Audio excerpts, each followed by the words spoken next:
Hi, I'm Emily. And I'm Mary. Welcome to Chatterbox Box, an F1 podcast. Box.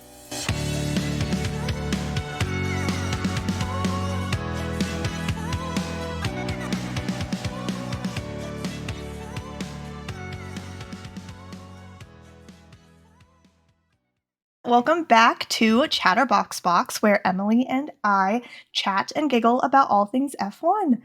We had a little bit of a break, and we're so excited to be back. I know we definitely have giggled the past week over Formula One related things, but it's so nice to actually see each other semi face to face, virtually face to face, because it's been a hot minute. Yeah, it was really weird taking a week off. I don't think I realized how ingrained this is in our routines now. I think it was nice, it was needed, but I'm happy to be back for episode 15. I cannot believe we have a podcast that has had 15 episodes. That is just mind-blowing to me. I'm so proud of us. Also, I am just so happy that we have a handful of listeners that, listen to our podcast because it just makes me feel so happy. And I love that we can giggle with you all as well. Yes, there are not many of you, but our Chatterbox Box community is small but mighty, and I love you all. Love you guys.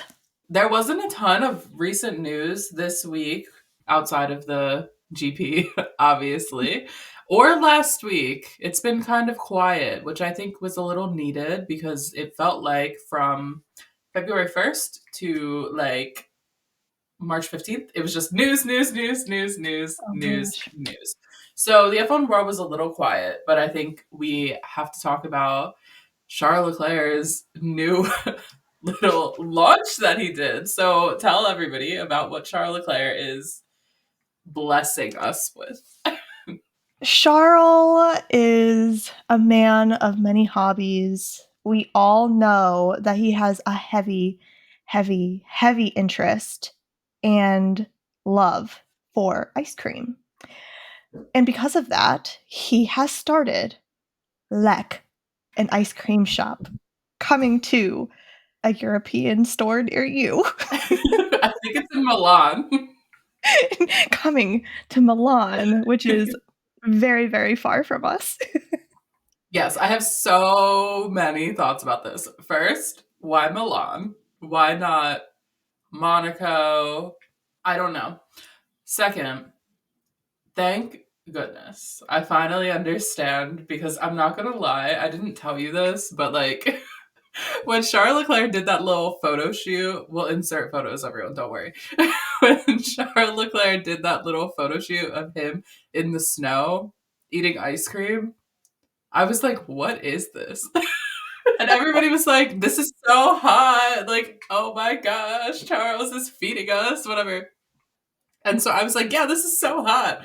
But on the inside, I was like, why is this man posting thirst traps with ice cream? I was so confused. I didn't really understand what was happening. I was kind of judging him for it a little bit. And now it all makes sense. And I just feel relieved to have that all come full circle and now understand the reason behind those ice cream photos.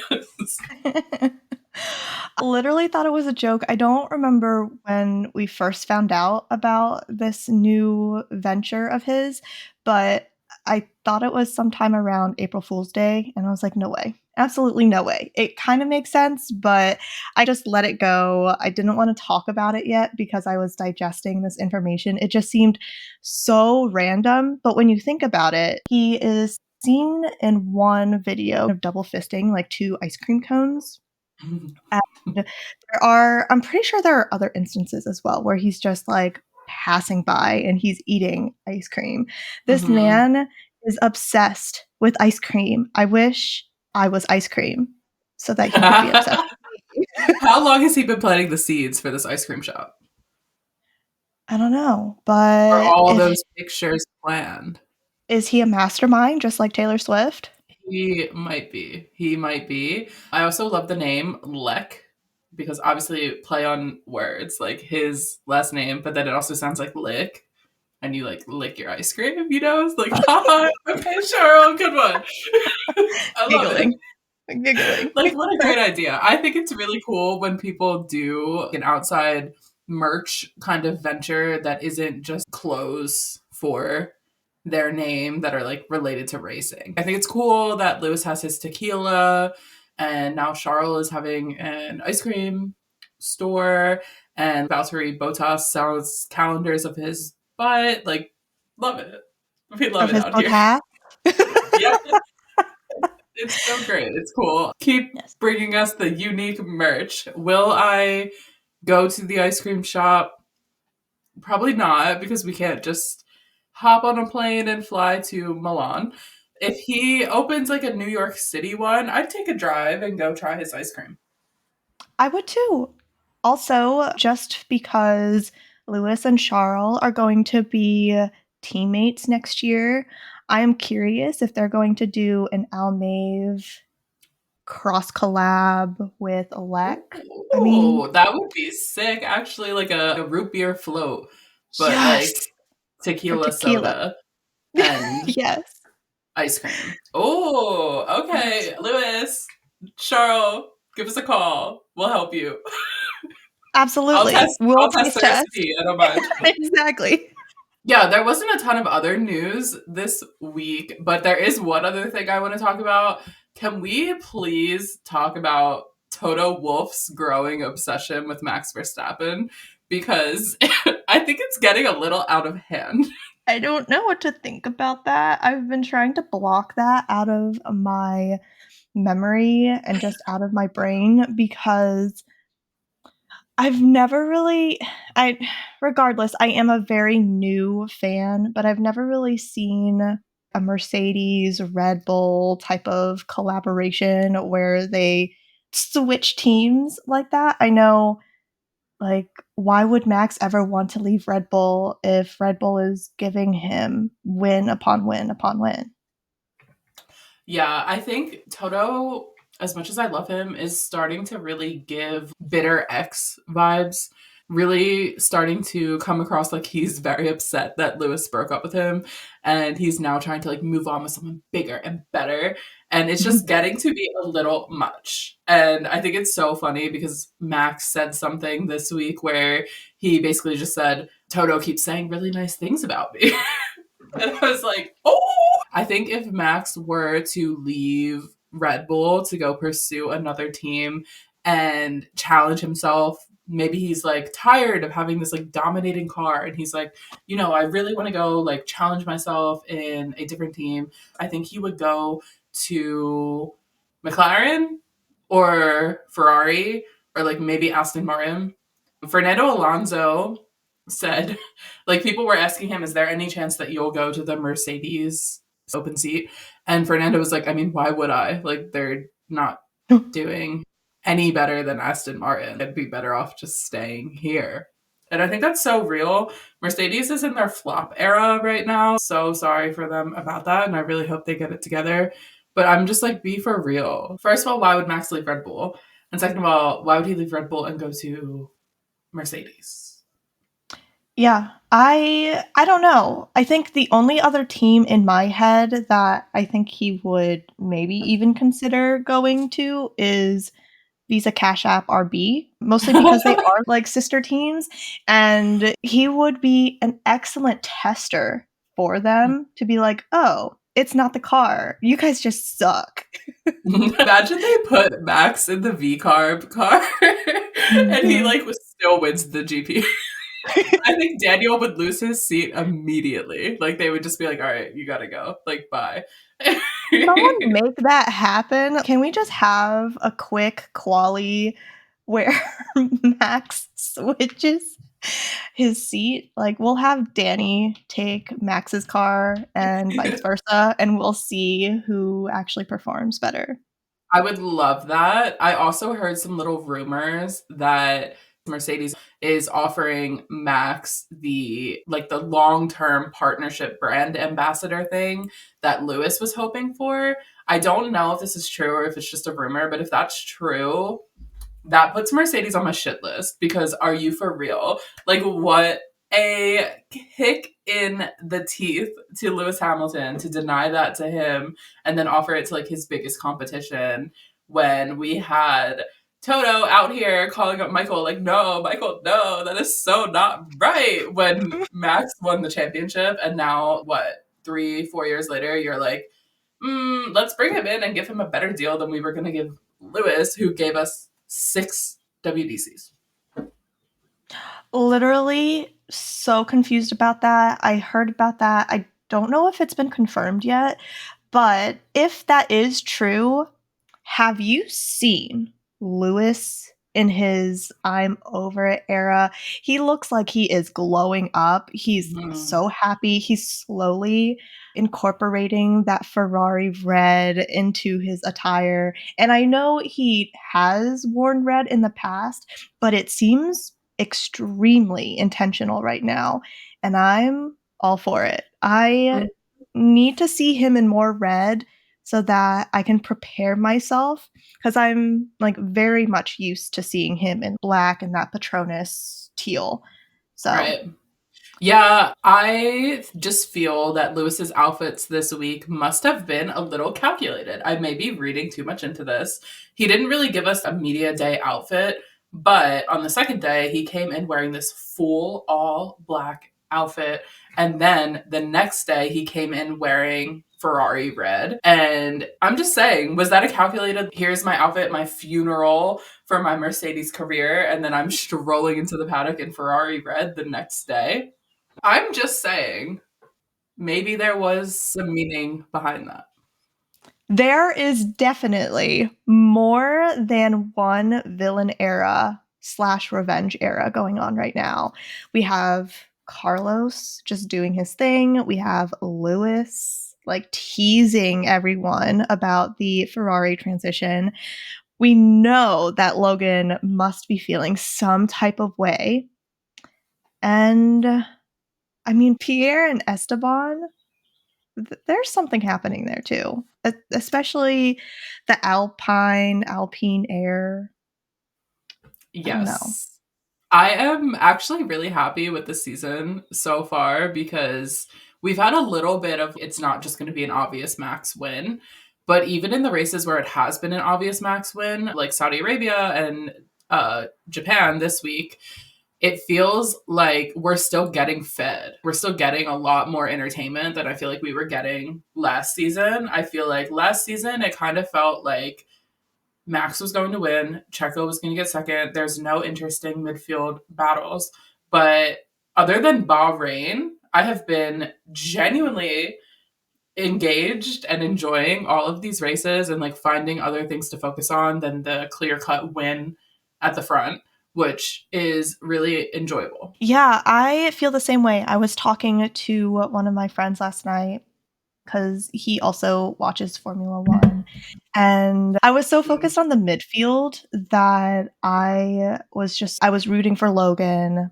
I was rooting for K-Mag. I was rooting for Yuki.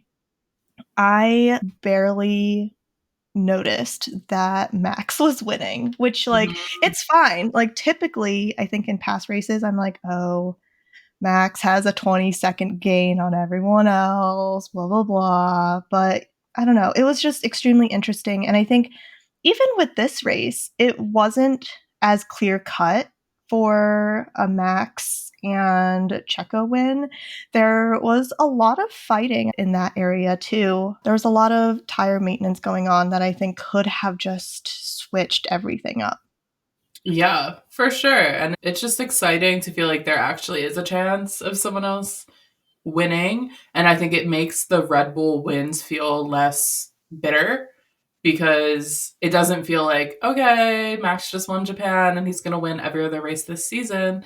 I don't feel that impending boredom and doom that I was feeling around this time last season. I think maybe because we got a non Red Bull win so early on in the season, it kind of just has me feeling hopeful. So check back in with me in like June about if I'm still feeling hopeful because I may be like, no. Yeah, that's my worry. I was so tired last night, but I think the last thing that I thought of before my eyes totally gave up on me was, oh my God, was the Australian Grand Prix going to be the only Red Bull or non Red Bull win this season? I don't think so. I think Ferrari actually has a shot. They're doing pretty well in terms of keeping up the pace. And Max and Checo don't seem as confident as before. I think Checo is hustling, Max is hustling, but even between Max and Checo, there's clearly a gain going on. There's something happening where it doesn't seem as clear cut. And there's battles, I think, at the beginning, the middle, and the end. And the fact that we have, is it 3 or so teams without points yet? The battle in the midfield, it's giving. I'm so excited for it. Yeah, wait, I was cackling last night because I think I texted you about it. They were saying Ollie Behrman is like 14th in 12th or 14th in terms of the WDC. And I was like, that's so funny. The kid drove one race, and I don't think we'll see him again this season. And he's higher up than 7, I guess, 6 or 7 of the drivers. So, okay, Ollie. What job, a Ollie. legend. I know. I know. But yeah, I guess we can talk about the race weekend. Do you have anything of note from the free practices? I'm going to be real. I didn't watch them. I don't usually watch the free practices. I find them to be very boring. I just read the recaps after. No, that's totally fair. I didn't watch all of them, but I watched a handful. I was upset for Logan, and honestly, this season I am in my justice for Logie era. Because tell me how. First, he has to hand over his dumb car to Alex because Alex broke his chassis. And then afterwards, they fixed the chassis at Williams, and Logan is the one that has to use the dumb chassis. Why couldn't Alex drive with the fixed up chassis, especially when they said that it is fixed, there should be no problems with it? If there are no problems with it, let Alex use what he broke in the first place and give Logan a fair chance. I know that we were rooting for Logan all of last night during the race, and he did well, and then he tried to hustle and he couldn't. But just what's fair is fair. No, honestly, like, we're not by any means on this podcast saying that Logan is a good driver, but I think they're not even giving him a chance to become a good driver. It's like they just decided he sucks and he's going to suck. They're not prioritizing his development. They're not prioritizing making him feel confident or expressing confidence in him. They're kind of just like, you suck, and Alex is probably going to be better, so but enjoy the rest of your season. And it's like, oh my God. If you all have no faith in this man, just let him go now. I don't know how he can come back from this. I thought he was going to do it in the race, you know? He was kind of killing it, and then that whole thing happened. And I honestly don't understand it. I know that in the past Alex has done better, but is Alex that much better than Logan? I know Alex has been in Formula One for a little bit longer. He has that experience, but I think we talked about this earlier. He got kicked off of Red Bull. So it's not like he's the best driver out there, and I don't know. I think this is really going to be detrimental for Logan's mental health. I hope that he is able to put that aside, find a better lawyer because he deserves to get his own car to work with. And I hope he's able to keep his head in the race and just focus on improving his stats and all of that. I'm rooting for him. You're rooting for him. I think he has a lot of people rooting for him and supporting him just because of everything going on with James Vowell's decision making and everything like that. I'm not necessarily mad at Alex per se, mostly because these do come up from higher up. But honestly, if we get into the race now, karma was served. No, that's so real. And I think that's a really good point that you made because last season we both didn't really care about Logan. I was happy that one race he got points. This whole storyline that he's getting this season is making me genuinely root for him. I really want to see him do well. I feel he hasn't been treated that fairly this entire time. And I just want to see him have like a Carlos Sainz villain era and start thriving. But I also, like you, am concerned for his mental health because I don't think he's really getting the confidence and support that he needs from his team in order to do well. And we saw that a few times this weekend with just mistakes that I can imagine were made due to not being in a great headspace. Obviously, I don't know him and he didn't say that, but how could you not be making mistakes when you're not feeling your best and your team is like making it really clear that you're not the priority? So I think something happened in FP1, right? Like, did he crash in FP1? He did. He crashed in FP1, like, right into a wall. I think the chassis itself was safe, but there was a little bit of damage, maybe to, like, the side pods area, the side of the car. Obviously, like, it wasn't, like, too bad that they couldn't fix it up before the race and before quali, so, I mean, I think things like that, the minor mistakes, they do add up. I know when I'm not in my right headspace, there are just small things that get missed Mm, or they get trickled down, and I honestly don't blame him for that, but because Formula 1 is so competitive, you have 20 drivers, you have the reserve drivers that are all fighting for a seat.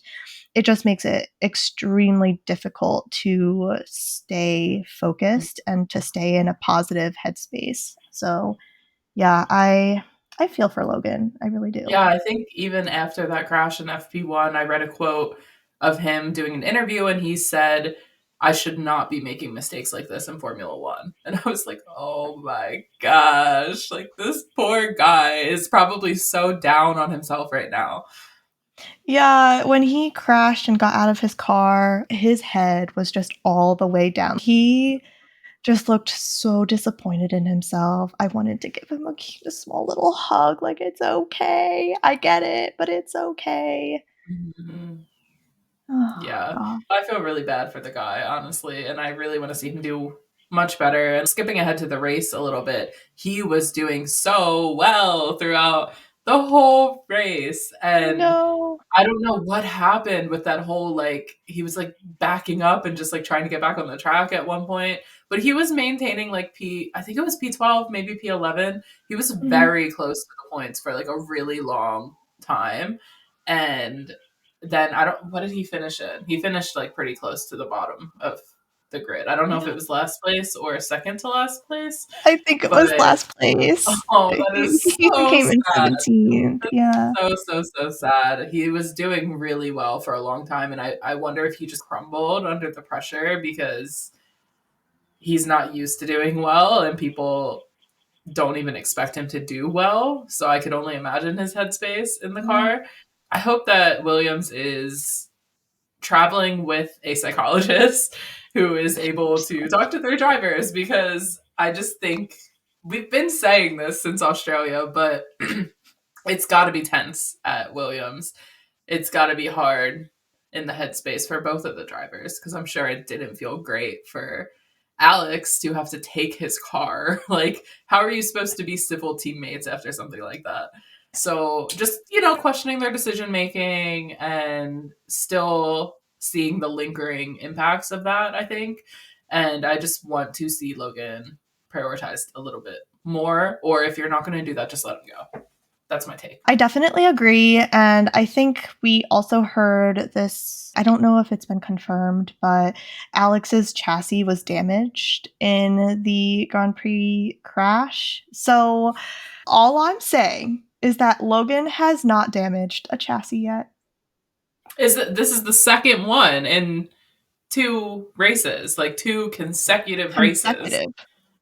Yes. Also, I don't actually really know what happened in that Daniel and Alex crash and who was at fault, but like Logan didn't crash in lap 1.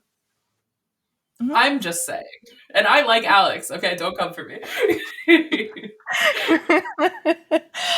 I think that regardless of all of that, karma definitely came to Williams in that moment. That first lap was really interesting. I didn't take a deeper look into it, but it seemed like Danny slipped a little, like his back tires like just slid a little, and that bumped Alex's front wheels.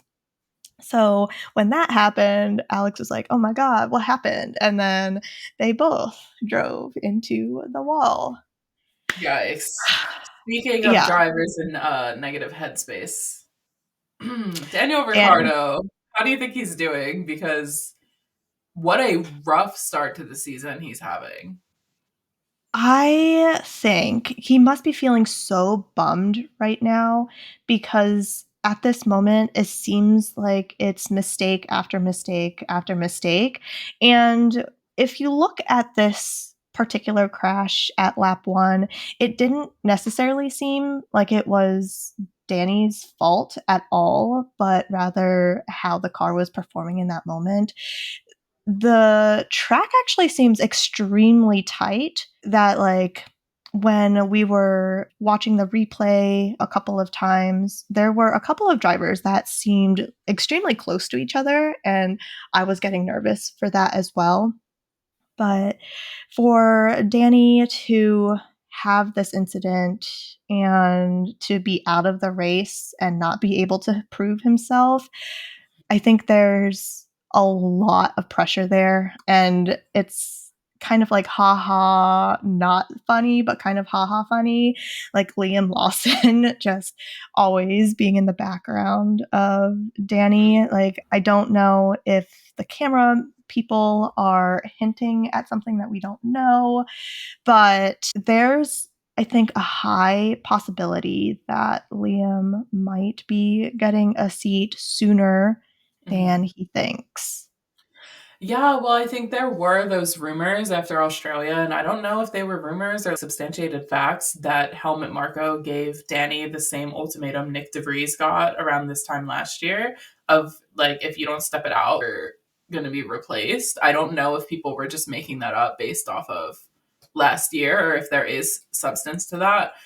But the funny meme going around, there's a picture of Danny looking at the screens with the team, and then Liam Lawson is like a foot behind him. And it just is so symbolic of how I think Danny's headspace must be because his seat is like, I think, hanging on a thread, I would imagine. I think he really needed this race to show up and show out. I think he did decent in qualifying. I mean, he once again was out qualified by Yuki, but it wasn't a significant, like, extreme gap where it's very clear. I think it maybe just one or two spots, I think. I don't know. I Yeah. could be wrong. But I think he had a chance to do a little better this week and then crash in lap 1. I don't know. I think all eyes on Danny and I think he's reacting to it in a little bit of a panicked way. No judgment. I'd be acting the same probably with that much pressure on me, but I don't know. I think we are going to see Liam Lawson in the V carb seat probably like halfway through the season, unfortunately. But also fortunately. I mean, this is a hard one because I love Daniel, but I also really like Liam and I really would like to see some new faces on the grid. And yeah, I don't know. I think Daniel's had his chance. He's tried it at like 4 different teams now and he's still Yeah. not doing great. So I don't know. I don't know. I don't know how I feel about this. How do you feel about the whole Daniel situation and what's going on with him and his potential to maybe lose his seat? I feel so indifferent. I like Daniel Ricciardo, don't get me wrong. I have merch to support Danny, but I think the fact that he's only been able to be successful in kind of the recent past at Red Bull really says something.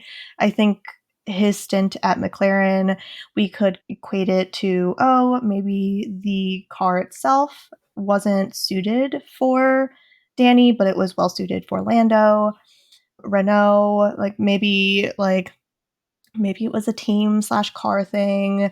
Like, we were able to support him and continue to encourage his success. But now that he's over at VCarb, Yuki seems to be doing relatively well. He's consistently in the midfield and racing for points. So for Danny to not be able to get points with the same car, it's hard. I obviously, like, I would love to see Liam Lawson on the grid. That would be so cool. But yeah, I would be devastated, but also excited at the same time if Danny were to take a step away. I know how much it means to him to be inside a car, and I know he still has that drive within him, but maybe it's time to actually evaluate whether it's time to take a step back.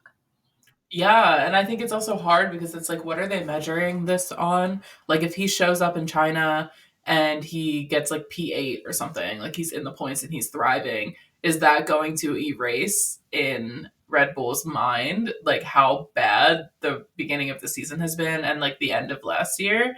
Or are they going to be able to actually look at him with like a clean slate and say, okay, he's doing well now, like let's consider this, starting point and how's he doing from here? Because I don't know if that's necessarily fair. Like, is one race really making up for the rest of this? Because the one race that we got from Liam Lawson, he slayed. He So did. I don't know. I don't know. I think it's really hard because as a Danny fan, I want to say it's the cars. Like, he was so good at Red Bull. It's just that like Renault and McLaren sucked and he's really great, but now he's back in a car that's just like the Red Bull and still not doing well. I don't know. I think we'll see in China, but yeah, I think on the other side of that, we need to celebrate Yuki this weekend. I was so happy for him that he scored in the points at his home race. I feel like he was hustling. I was so happy for Yuki. I was supporting Yuki, glad he was in the points. After the first lap and we had that red flag, I can't help but continue to giggle over the fact that he went over to the engineering space and he just like froggy jumped and was just like squatting behind his team, looking at the numbers, like, hey, like, what's up? What's going on? Is everyone okay? It was just the cutest thing. I don't know, like, Yuki being in Japan makes me so happy. I think I read that he's not often in Japan, like in his home country during April because of all of the races. And he was just so happy to see the cherry blossoms. And honestly, you could see that his demeanor, he was so energized. He was parkouring everywhere, jumping around. You could just see that, I don't know, his whole demeanor was just so light and uplifted, and I loved that for him. It was so cute to see his family too there supporting him. The camera kept panning to them. They're like, hi, hi, hi. Like, how many times are you going to pan to us? But then I was like, keep panning to them. They're so cute. I want to see them again. I loved it. And I would have loved to be in the crowd when he pulled ahead into P10 because I'm sure the crowd was losing their minds. I love when drivers do well at their home race. It's so heartwarming to me. I can only imagine that this added to the ongoing tension that I am envisioning in my head at VCarb because Yuki is continuing to be very consistent. I also think, shout out to Yuki, there has been a noticeable difference in his emotional temperament. We haven't heard him like screaming on the radio. He does seem, like you said, like a lot lighter. He seems to be like just, bopping around, engaging with everyone and enjoying life. I think I read a quote from him saying that it's actually costing him more energy to try to not curse on the radio than it is to do the race. And I'm like, oh man, I don't mind Yuki cursing on the radio. It's that he always seems to be like screaming at his team. Like, I think there's a difference between like, oh shit, versus like, fuck you guys. And he goes towards like the second, and that was always really off-putting to me. But let Yuki curse on the radio if he's just cursing in general. Like, that's fine. Let him curse. I think this is the part of me where I totally relate to Yuki a lot because I have a sailor's mouth. I will include an F bomb or an S bomb here and there just within casual conversation. And it sometimes takes me a minute to say fork instead of the F word or, like, shoot, sugar when I'm around kids because it's just so casual in my brain. I don't think about it. And I feel like Yuki is in the same boat, but I've never actively cursed at someone. Like, not like F you, like, why do we effing suck? It's more like, oh, F, like, I screwed up. Yeah, no, I think you and I are the same. We're both very much like people pleasers. So the thought of me cursing at someone is like makes me recoil inside my body. But I would cry. I curse like probably every other sentence. Like, it's not the cursing on the radio that's the problem. It's the like, why are you being so mean to your team? Exactly. Yes. Shout out to Yuki. I am so glad that he did well this weekend. Can we talk about Ferrari? Yes, we can talk about Ferrari. I have thoughts about the tire maintenance from Charles Leclerc. I want to give a shout out to Carlos, but please go ahead and tell me what you thought about Ferrari and them racing at the Grand Prix yesterday. Yeah, so as I was like scrolling through threads this morning and like looking through TikTok and stuff, I realized that people were heated over Ferrari last night. I was in straight delirium, because it was like 3 a.m. So like I didn't even have the brain capacity to feel emotions such as rage last night. But I saw that people were actually so upset that Ferrari like let Carlos pass Charles. So I would love to hear your thoughts on this actually, because you are Charles Leclerc's number one fan. So how did you feel about this situation? In this race, I was more so rooting for Ferrari as a team. I was hoping that we would see a Ferrari 1-2, but realistically, I was giving Max pole position, Carlos second, and Charles third. Please do not come at me because I love Charles so much. I am a huge fan. I support him. I think he is great in qualifying. I think he does really well with tire maintenance.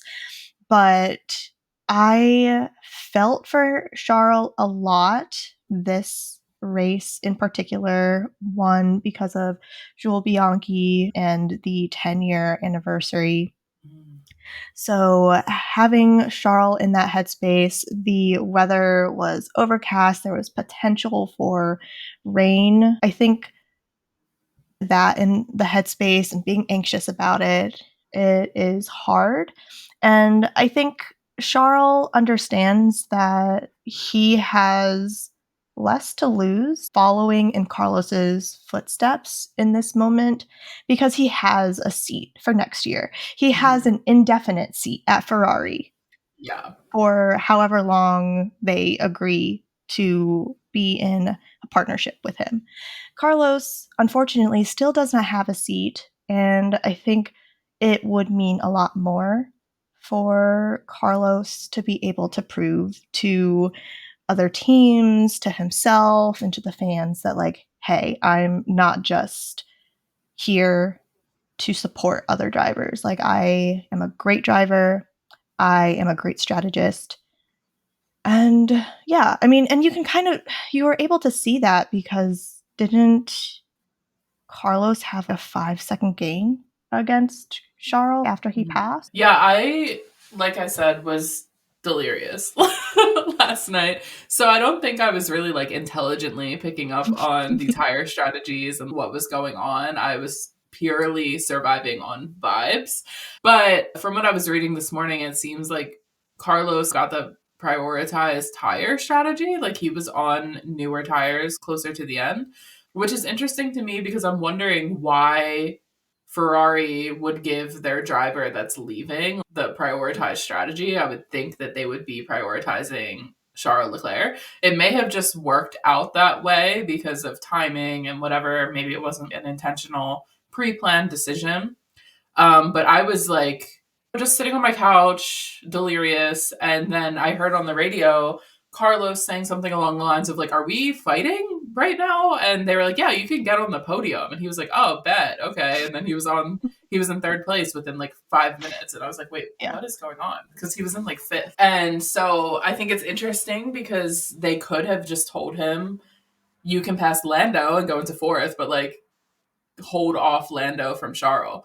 But they were like, "No, go ahead, fight for the podium." And I thought that was really interesting because I feel like we've seen strategies before from Ferrari where they've been very clearly like, no, no, no, we want Charles on the podium. Just hold off whoever's behind him. Like, let's work as a team here. So I was surprised to hear them be like, yeah, we're fighting for the podium, knowing that fighting for the podium was knocking out their other driver who they have this multi-year never-ending contract with. Just feeling confused by that. I would have liked to see Charles on the podium for the emotional aspect of it being the 10-year anniversary since his godfather died at this race. I think that would have been really a beautiful tribute. But I do think Carlos was in a better place driving wise to just pass him at the time. So I don't really feel heated about it. But I think people are very, very upset that Carlos got the priority there and think that Ferrari should have prioritized the emotional aspect of how meaningful it would have been for Charles to be on the podium. To play devil's advocate, I think it was mostly timing that worked really well for Carlos. I think Carlos was also playing the long game. But I think the reason why Ferrari was essentially like, yeah, let's fight for the podium, there was a chance, I think, where Lando could have moved into third or fourth place. So, what better chance than to allow Carlos to get as far as possible? Charles, I think, could quite possibly defend, but it was Lando and Charles on the same age of tire because they pitted at the same time. It was a brand new hard tire for the both of them. So they were able to compete with one another in that instance. But yeah, I understand that it would have been so nice for Charles to be a part of the podium, but I'm not too heated about it. I think Charles will definitely get his chance, and I don't know if Japan was really the right time for him. Yeah, I feel actually kind of happy to see that Ferrari is still giving Carlos a chance because I think I was expecting going into this season that they were going to be like, I don't care. He's not staying next year. Why work with him? And like vice versa. But it does seem like they're actually like really honoring that he's still there as a driver for the rest of the season and like prioritizing him, giving him a chance, like a fair, equal opportunity. And I think that's really great. He is been on the podium for every race that he's drove so far, right? So that's really cool. We've had Ferrari on the podium this whole season so far. So the Ferrari girlies are fed and I am living for it. I love it. I continue to want to see Carlos do well. I think he's like moving up there in my favorite drivers list. Yeah, same. Like pretty high up there. I think he's like right under Lewis right now for me. So whoa. Okay. I know. But I think the thing about me and you is we are fans of 18 of the drivers. So like I'm We going to really be are. happy. I'm going to be happy if anyone does well. I am thrilled. Like I don't really weigh a Carlos podium any higher in my mind than a Charles podium. I would be equally happy if Lewis got on the podium as like if Yuki got on the podium. That would make me equally happy. I feel that while I have my favorites of like Lewis Hamilton and Carlos Sainz, I'm happy for anyone other than Red Bull to get on the podium, and I treat that with like equal joy. I am right there with you. The other thing that I wanted to highlight within Ferrari, unfortunately, with qualifying this time around, Charles did not do so great and he was P8 on the starting grid. So the fact that he went from P8 to P4, I think that is something to applaud him for. He did a fantastic job. And I think after the debrief that he usually does, or like that the teams usually do on social media, even he said himself, I'm probably one of the only losers that is happy with P4, but that was the best we could do given the fact that we started at P8. And for like between now and China, I'm going to practice a lot more on that qualifying strategy and the starting lap because he's aware that he tried his best and that was honestly the best that he could do. And he didn't seem as disappointed like with his result compared to say the Australian GP. I think the last race, he was like, yeah, I definitely could have done better. But this race, he was like, this was the best I could do. And I'm really proud of myself. And I'm happy that I got P4. So Yeah. happy for Ferrari, happy for Yuki, literally, like happy for everyone that did really well. Honestly, it has been so nice. And I am happy to be a Ferrari fan. Me too. Me too. Do you have any thoughts on any of the other teams and their performances this weekend? You know what? I'm going to give kudos to the Sauber team. I know we've been giving them a lot of shit for really sucking at the pit stops, but they practiced their butts off or their botasses off. And you know what? We were given some decent pit stops.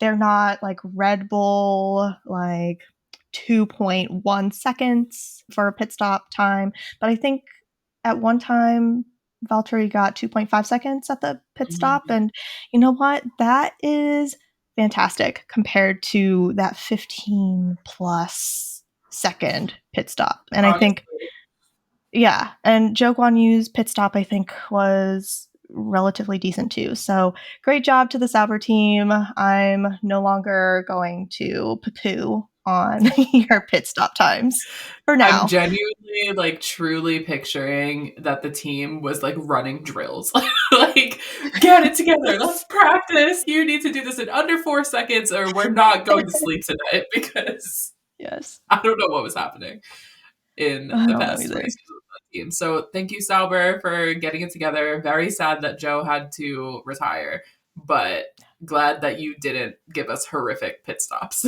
this time. Exactly. Do you have any other thoughts on any other teams or drivers? Yes, I have 2 other thoughts.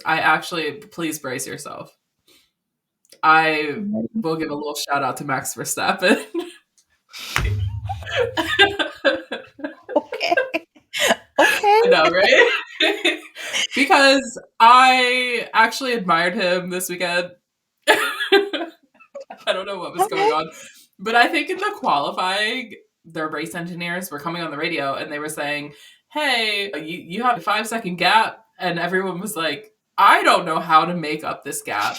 And I was watching and I was realizing that Max is so precise when he drives. He really stays within the lines. And everybody else is just like track limits, LOL, what's that? Like, I feel like people drive off the track so much and then they're like, I don't know why I'm so far behind. And I'm like, this was probably a dumb statement that I just made, but I'm sticking to it. I'm sure No, it's not that's so valid. actually that easy to stay within the track limits, or they wouldn't all be having trouble with it. And I don't think anybody went off so far that they were getting like penalized for it. Right. But I don't know. There was something about this quali that I was paying attention more to the overhead shots of the car and noticing that Max drives so precisely. And then I also actually did enjoy Max's win because Penelope was there. And he said afterwards in an interview that he was happy that she got to see him win because he was worried she was going to think she was cursed because he lost last time. So he was like, if I didn't get another win, I think she would have been worried it was her. So I'm glad she got to see it. And I was like, oh, that's actually cute. That's the only time I'm going to compliment Max on this podcast, everyone. So enjoy We'll it while take it lasts. it. We'll take it. And you know what? As much as we are not Max fans, I will say that we're not entirely delusional. We understand why Max wins. He is a fantastic driver. He loves his sim racing, and I think he puts in a lot of practice and a lot of effort to ensure that his drives are as smooth as possible. So I'm not saying he sucks as a driver.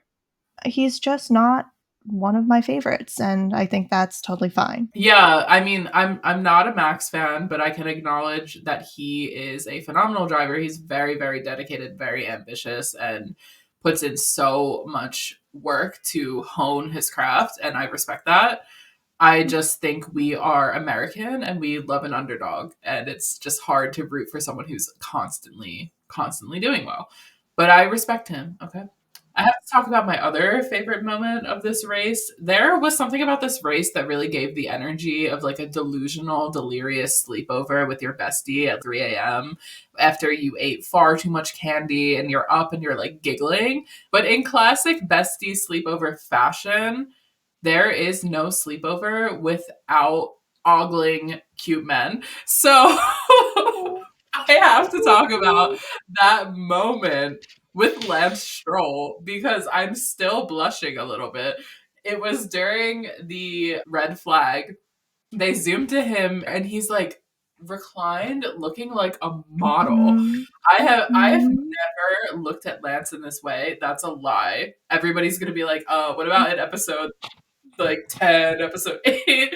Clearly I'm just actually a Lance fan. But what was that? I was like, whoa, Lance? What is happening? Yeah, I typically do not simp for Lance, but something is in the air. I don't know what Mhm. is happening. He is glowing up.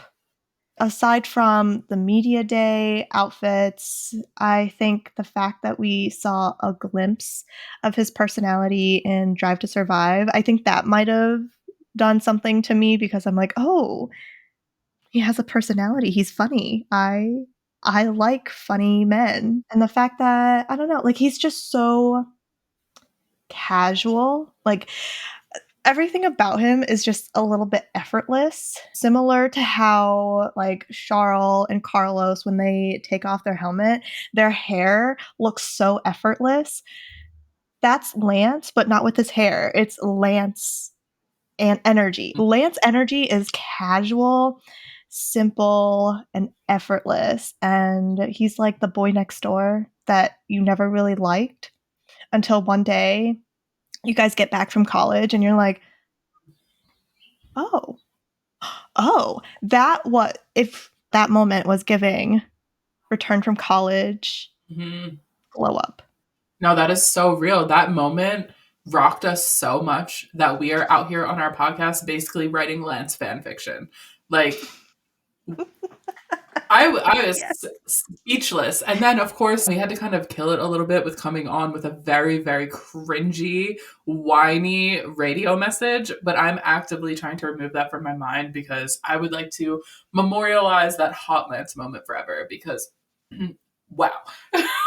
Literally, because I can't even equate Lance looking like that and Lance sounding like SpongeBob.